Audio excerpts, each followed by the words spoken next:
This is Research Like a Pro, episode 327, How to Find DNA Test Takers with Descendency Research. Welcome to Research Like a Pro, a genealogy podcast about taking your research to the next level, hosted by Nicole Dyer and Diana Elder, accredited genealogist professional. Diana and Nicole are the mother-daughter team at FamilyLocket.com and the authors of Research Like a Pro, a genealogist guide. With Robin Worthland, they also co-authored the companion volume, Research Like a Pro with DNA. Join Diana and Nicole as they discuss how to stay organized, make progress in their research, and solve difficult cases. Let's go! Today's episode is sponsored by newspapers.com. Hi, everyone. Welcome to Research Like a Pro, and hi to you, Mom. Hi, Nicole. How are you doing today? Great. So tell me, what are you working on? How's your research coming? Well, I'm working on my Weatherford project, and my objective was to confirm a set of parents for my Henderson Weatherford. For everyone who's been listening to me talk about Clumsy Klein, well, this is her husband, so I'm switching over to the Weatherfords for this project. But when I looked at my ancestry tree, I saw that I actually have two sets of parents, because it doesn't seem like anyone can decide if Henderson is the youngest child of one set or the oldest child of one of their sons. So anyway, these people would either be grandparents or parents. But in doing the timeline, Tricky. I'm even starting to wonder if he's connected to this family at all. Because in my Klein research in Arkansas, I discovered in the tax records a lot of Weatherfords that were there right when he was, and they seem to stay there in Arkansas. And I think it might just be happenstance that he ends up in Dallas, Texas with these other Weatherfords because he doesn't live by them. And the Klein family went over to Dallas County, Texas as well. So I'm wondering if he just went with his wife's family and just happened to be there with the other Weatherfords, and so he's been assigned to their families because, of course, there's no records anywhere of him connecting really to these people. Wow. You opened a whole can of worms. You thought it was a simple objective, and now it's all kinds of different things happening. Exactly. So I'm building upon all the work I've done, and even with the Isabella Weatherford project I did over the summer as part of our AI course, because that pointed to Henderson's death after 1860. We finally found his widow, Clumsy, in Missouri by herself with a couple children in 1870, and he's just not in the tax records anymore after 1860. So I'm going to have to take a closer look at those Arkansas Weatherfords. But it's really interesting because if I hadn't figured out all the Klein information, I would still have been thinking he just went with the other Weatherfords instead of this alternate hypothesis that he perhaps moved because of the Kleins moving over. Wow. Isn't that interesting? It really is all interrelated. We can't research individuals alone. It's all about their extended family and relatives, associates. It's amazing. It really is. And so it's been actually really fun kind of returning to this family, but with a bit of a different take. So I'm still stuck in Arkansas, apparently. And of course, these are the burned counties. But I have those tax records, so I'm going to really look at the originals. I only have the derivatives now from my book. And so I'm hoping, like it did with my Klein project, that the originals will give me some really good information. We can hope. Yeah. And those are the state copies? Right. That's so great that those survived. Yes, those and federal land patents are about all that are there for this time. And the census, of course. So I'm going to try to correlate all these different Weatherfords that are there and see if I can maybe get a better hypothesis for a father. And then, of course, I believe they do go back to Illinois. Maybe, I'm not sure. Clumsy was born in Illinois, but maybe the Kleins, her father, they moved to Arkansas, and that's where they met up with the Weatherfords. Maybe So Henderson always says he's born in Tennessee. I got some work to do here. Right. And maybe this will be a good lead into the DNA study group, and you can look for DNA matches that point to a particular Weatherford family. I think that's going to be exactly what I do, because when I did a quick look at through lines, there were not hardly any matches to these proposed siblings of Henderson, and it was a large family. There should be a ton of matches. And so this is kind of putting up a red flag that maybe this really is not the correct family. So yeah, and network graphs, we're being able to do those again. And so I'm thinking, yeah, this could be really fun to work with DNA on this after I do kind of a foundational project here. Fantastic. That's awesome.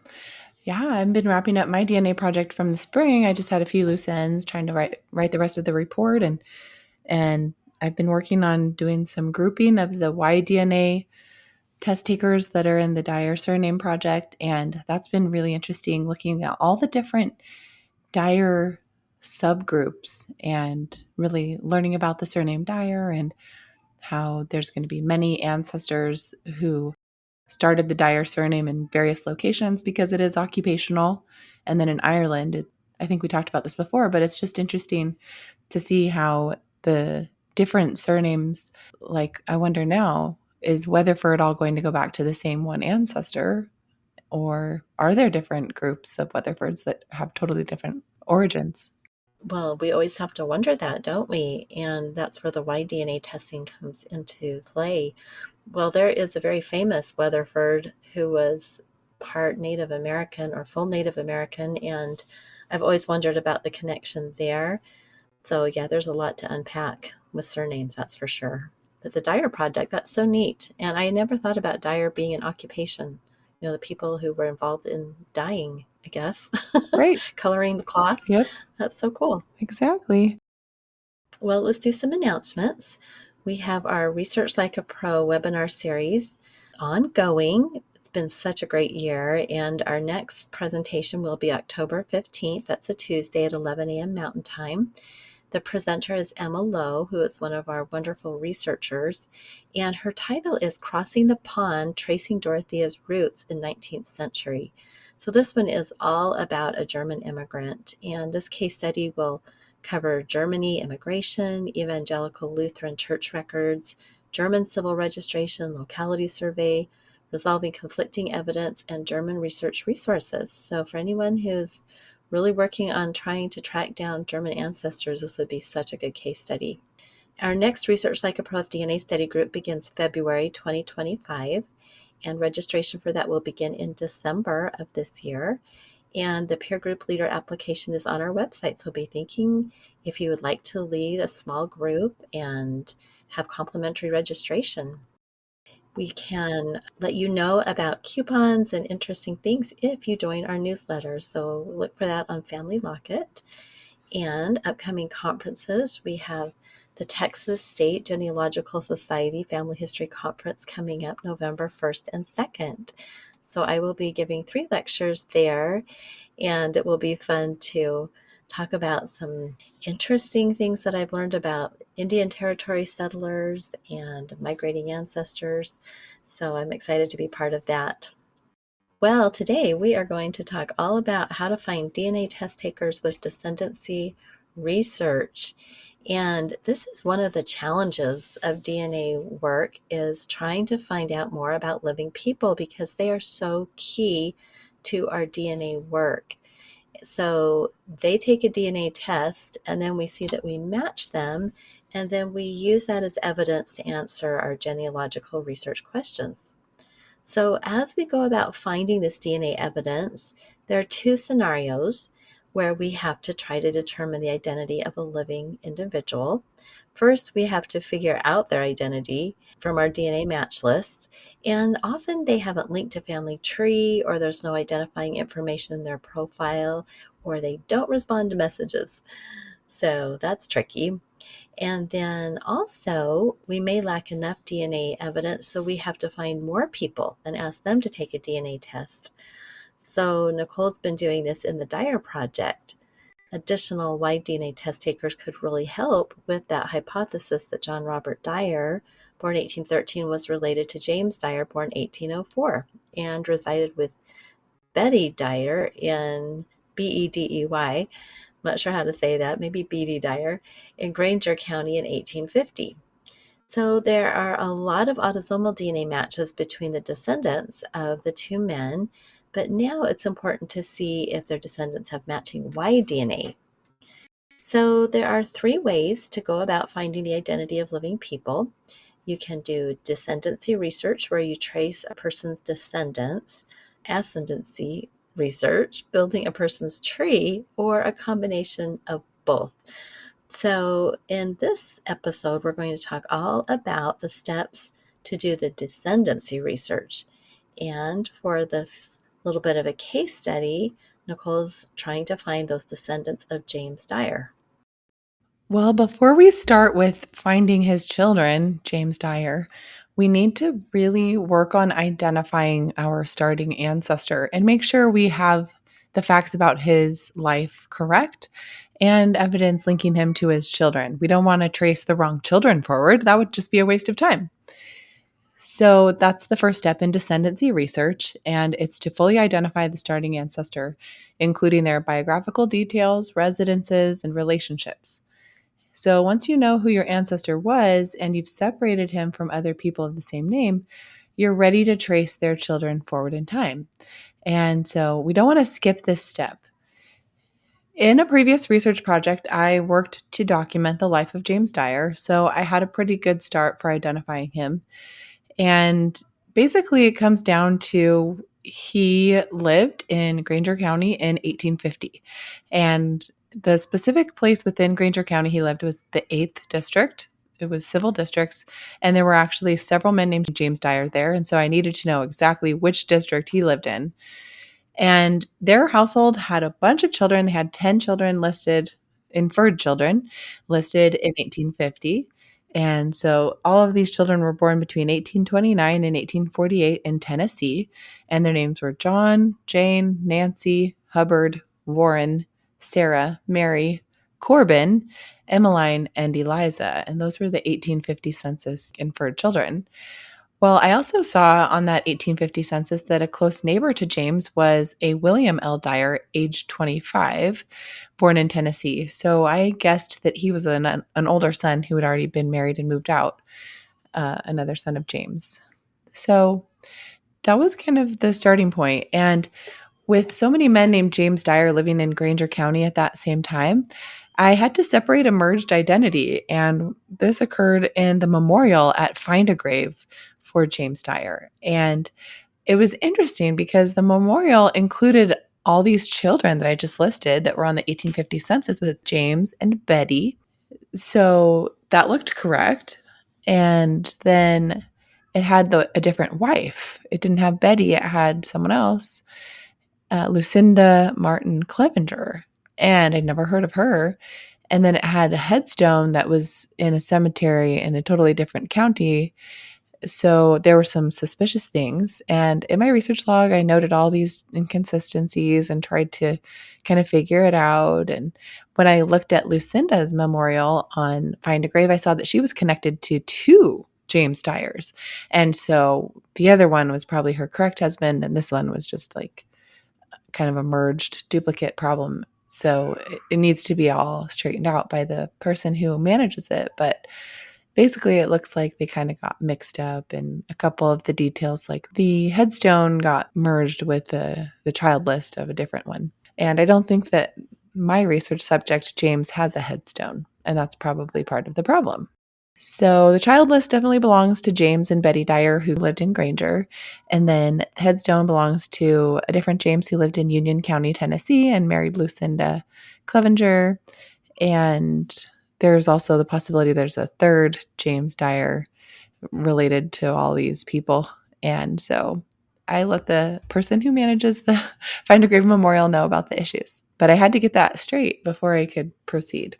While continuing to identify James, I found that there was no marriage record for him and Betty in Tennessee or North Carolina that I could find. I did find that he was taxed in Granger County in that same 8th Civil District in 1851. It was in the tax company of John A. McKinney. And there was another Dyer in that district in 1851, John Dyer, and that was probably his older son who lived in the household. And then they were both taxed again in 1852, but then in 1853, neither of them were taxed. And the only Dyer in the district, in 8th district, was Neri Dyer, Neri. And I wondered if that was Nero. And then I also wondered if that was like a middle name for John.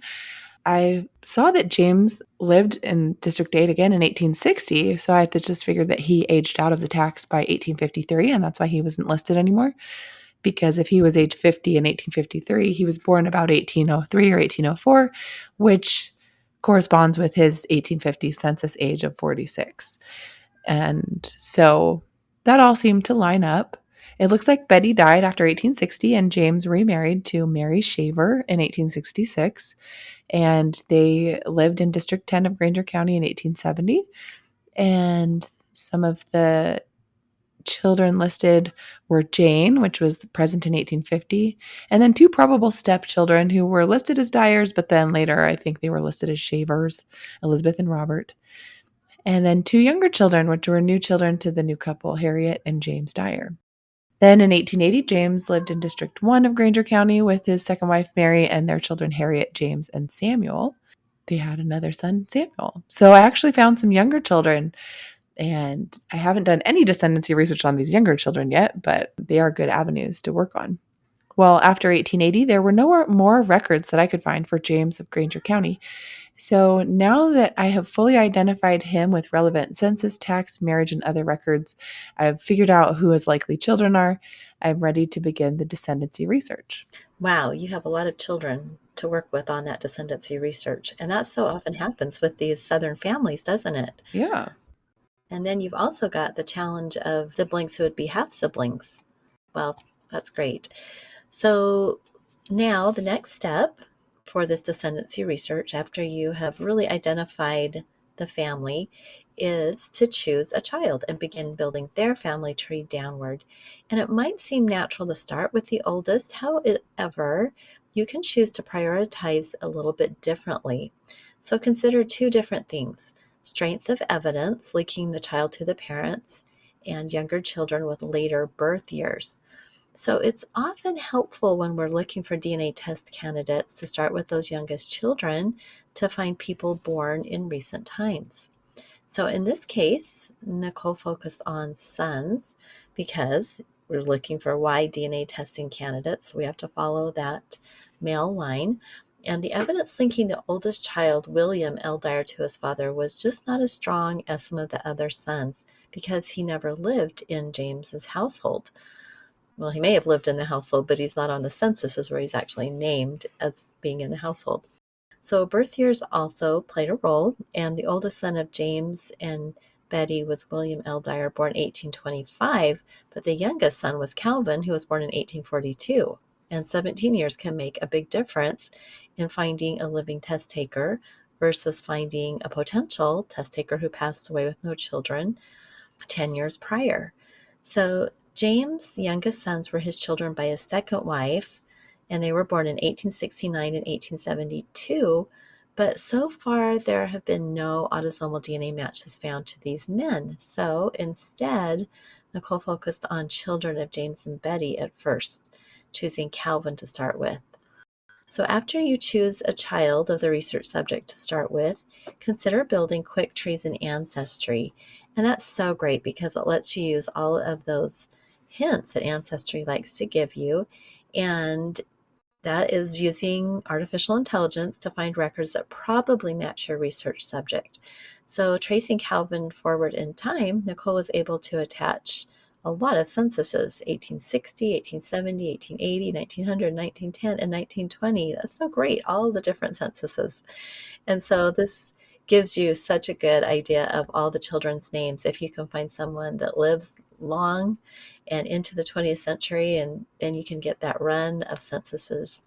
So then correlating those censuses with obituaries and vital records like birth, marriage, and death certificates and find a grave memorials, which are also really, really helpful. Nicole picked one of their sons and started tracing them down in time. So we've mentioned find a grave a couple times, and with each generation, that's such a crucial step because it quickly helps you see if there are any memorials linked and to see if an obituary is included. And those obituaries are key to our descendancy because they will list living children who have survived their parent and gives them a residence.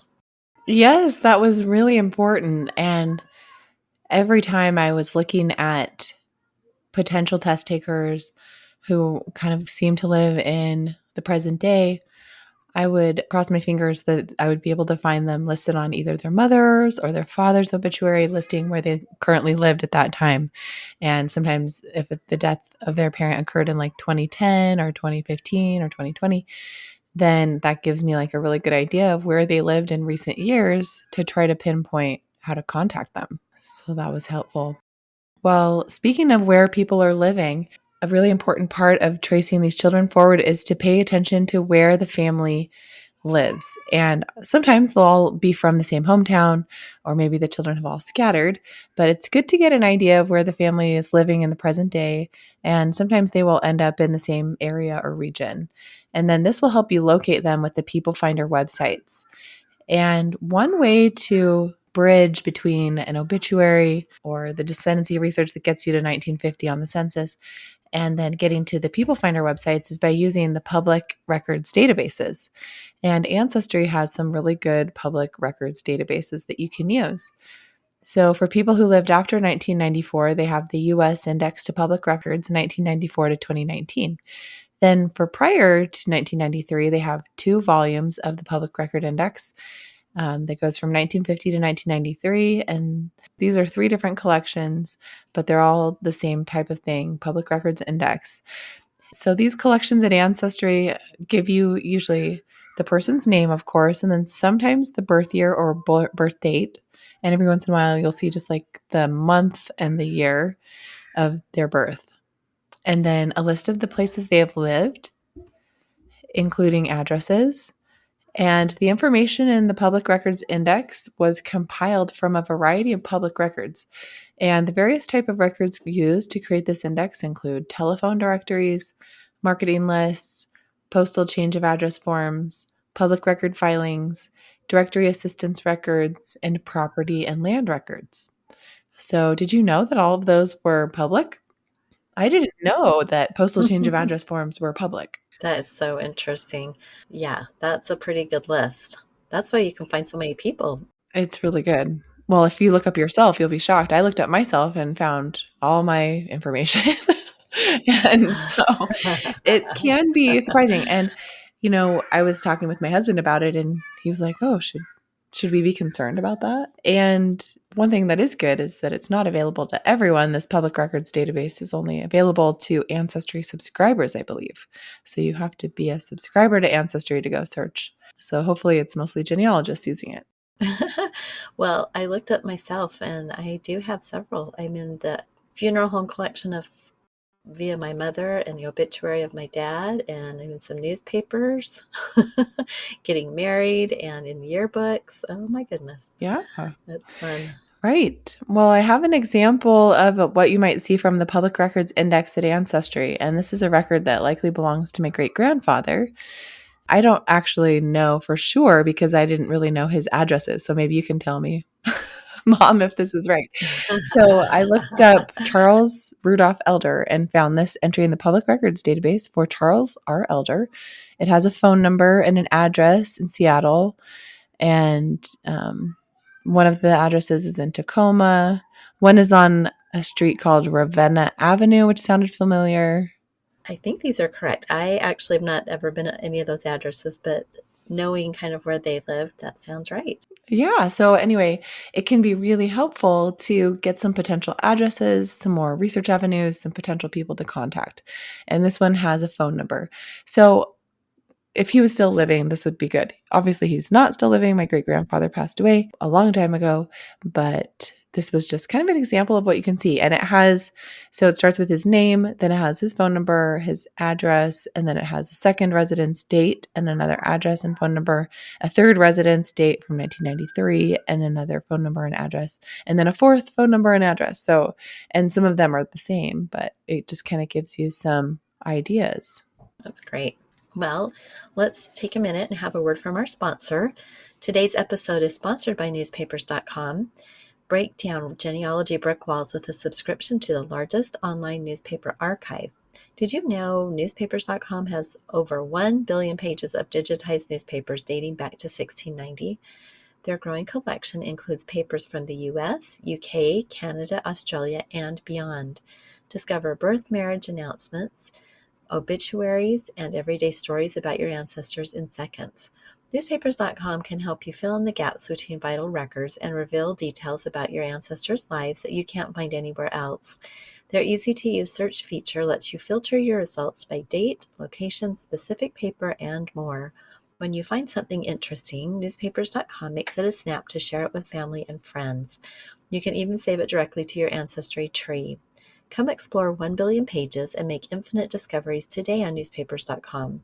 Use promo code FamilyLockup for a 20% discount on your subscription. All right, so once you have traced that family forward in time to the present day, the final step is to locate current contact information for finding these people, and we have People Finder websites that we can use for this. So let's talk first of all with social media. So if you are good at searching social media, you can try reaching out on platforms like Facebook or LinkedIn. And if that's not working, you can write a letter and mail it. That often works better for perhaps older people who maybe they set up a social media account years ago, but then they never go back to it or look at it again. But if you send a letter in the mail, that might be exactly what you need to do to get in contact with them. It can be challenging, though, to know which address to use. And so that's why it's helpful to correlate public record databases with various addresses with the People Finder sites and social media. So sometimes Facebook profiles will state a person's hometown in addition to where they currently reside.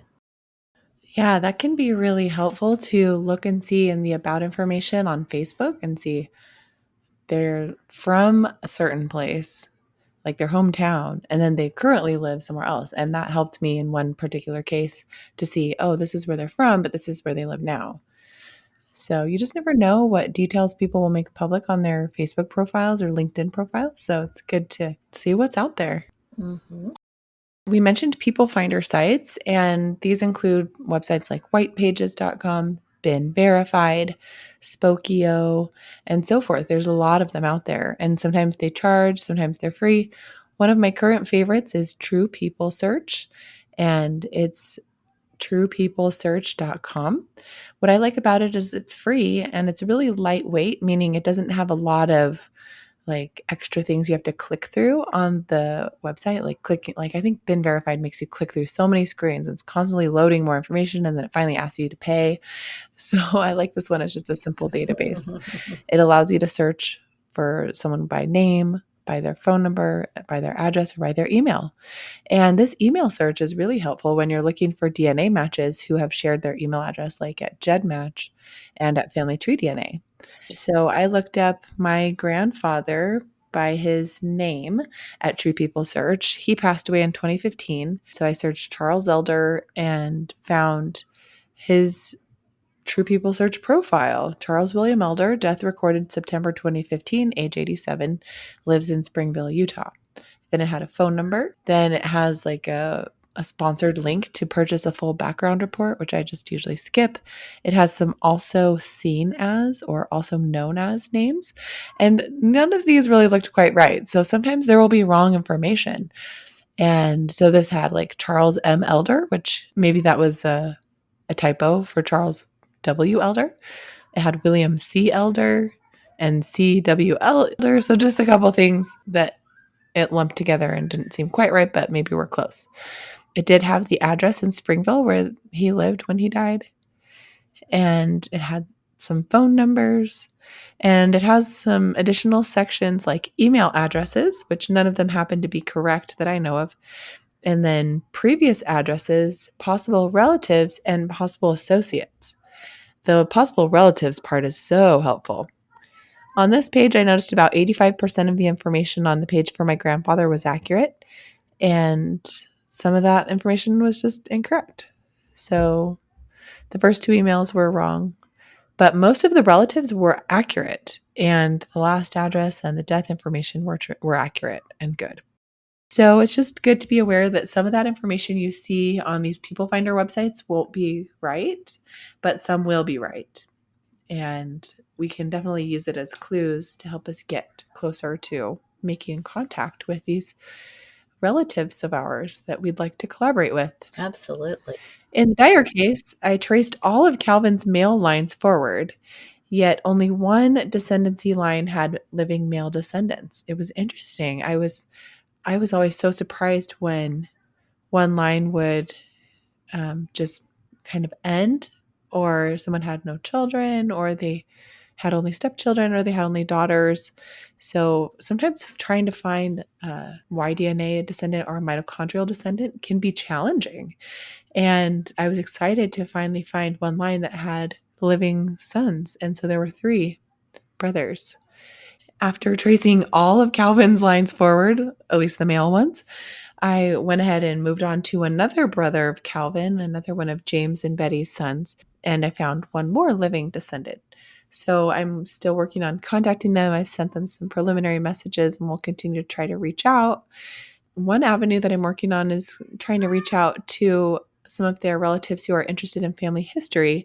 And one of the lines that I found had a living male Dyer candidate. His sister, I think, had taken a DNA test already. So I've reached out to her and I've been talking to her. So that's another thing that I've noticed can be really useful is if you talk to someone in the family, like a first cousin or sister or aunt or someone who's already kind of doing family history research, has maybe taken a DNA test. I found her because she was a match in Ancestry autosomally.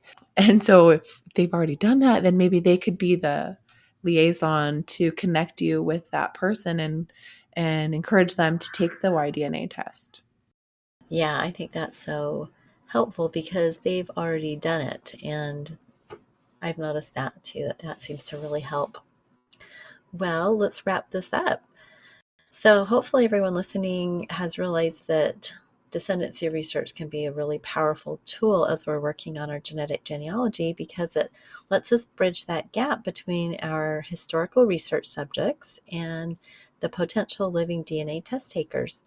So by following the steps we've been talking about, first identifying the starting ancestor, second tracing children forward in time, and then finally finding those living descendants, then we can find people who could take a DNA test and we can collaborate with them. This process does require patience and attention to detail and ethical considerations. So as we are looking through our generations of records and into the realm of living individuals, we really have to approach this with care and respect for privacy. Using both genealogical research and then tools like the public record databases, People Finder website, social media, lets us make the connections. And it's really exciting when you can find someone who will take a DNA test for you, especially if it's a targeted tester and it's the perfect person for that Y-DNA line or mitochondrial DNA line, or even if it's just somebody coming down through a line that you want to test for autosomal DNA because you didn't have that line represented.